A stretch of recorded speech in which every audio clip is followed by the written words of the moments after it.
Anurag, for inviting me here. I'm honored, privileged to be among the August gathering here.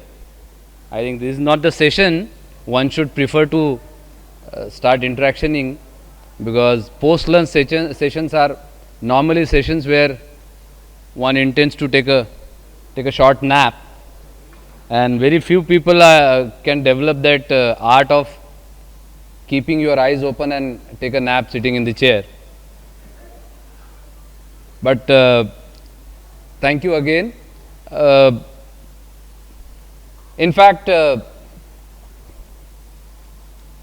we are here today to discuss about business literature and the impact business literature is making on the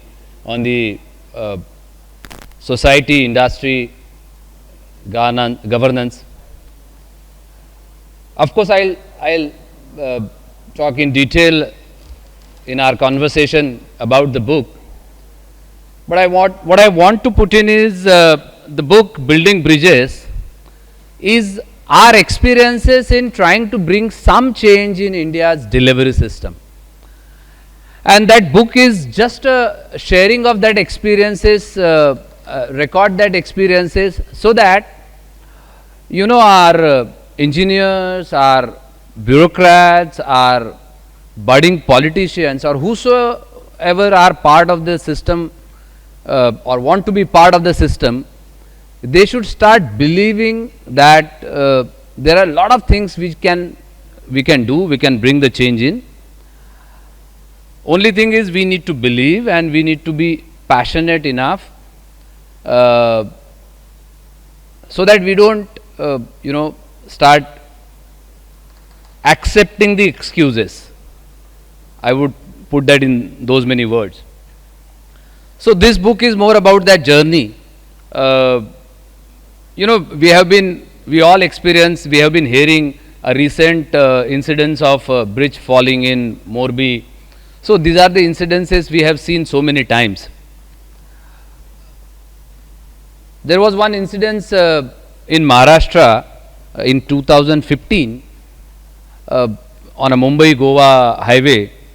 The old bridge washed away, and in the middle of the night, because of the sudden heavy rainfall, there was a flood and the bridge washed away, and the entire bus driver could not see that the bridge has been washed away, then the entire bus was washed away, and so many people died, and so much of tragedy we are hearing in India and outside India as well. So we thought that these when I was working in the government with the Ministry of Road Transport and Highway as minister's private secretary, minister was disturbed by these incidents, and he said, next day he went to that place and he said, that's my responsibility. I am the minister for road transport highways, and I personally feel guilty about what has happened. And he announced that we will build this bridge in 6 months, and the bridge was built in 165 days. But the next thing what we thought is the bridge collapsed, we built the bridge in a record time, but what we can do so that these kind of incidences doesn't happen again and again. And when we started looking at those ideas, you will be surprised when we started digging about the information. We didn't had any database which would suggest that there are how many bridges on national highway. We didn't had any record. We didn't had any database. There are 1 lakh, 5,000, 10,000, 50,000, no number. So the first thing we had to begin was, can we have a detailed database of our structures on our national highway? Of course, as I said, this is only one example of so many things that happens in delivery and governance in the government. But what I'm saying, this one example will probably help understand people. There are so many things to do and things which are very simple. For example, this collection of database used to happen every 5 years in the government. एक agency लगती थी, वो इतना सारा पोठड़ी जमा करती थी, and that use to be property of the storage. धूल खाता हुआ पड़ता था वहाँ पेपर सारा. There was no effort bringing in technology so that database is updated, that database is up to the mark. So we started from there.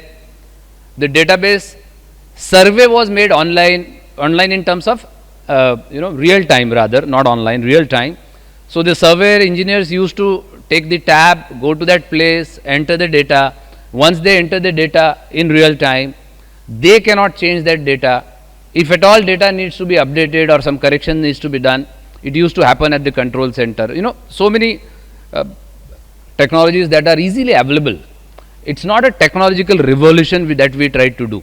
What we tried to do is put things together to ensure that it brings us a lot of solutions, simplicity in governance and delivery.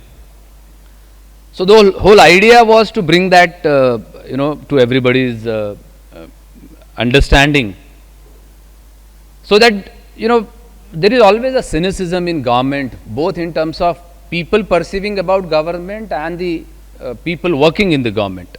That things cannot change.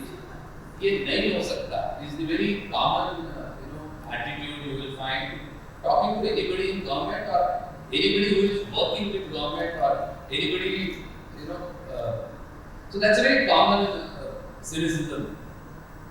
But we thought, why don't we kind of share this experience that very simple, same team of engineers, same team of officers, same people could do things which can be for the betterment of the whole society. So we put things together and created an Indian bridge management system. Now this Indian bridge management system is the first online database along with the necessary information for structures on the highways, and that's the first online database in the world. Even US database was not online and real time. And this is the largest database in the world today. We have, I think, counted more than 1,65,000 bridges, small, big, all. So it's not only about database. Of course, I don't want to take much time in this explanation. In conversation, I'll try to share some examples. How this database can be then useful for a better management of bridges, and the ultimate objective is to provide better services to the users and people. Because I think that's the crux and key. So I think this whole book is about sharing those experiences. I'll be more than happy to share more examples and thoughts when we converse further. Thank you so much. Thank you once again.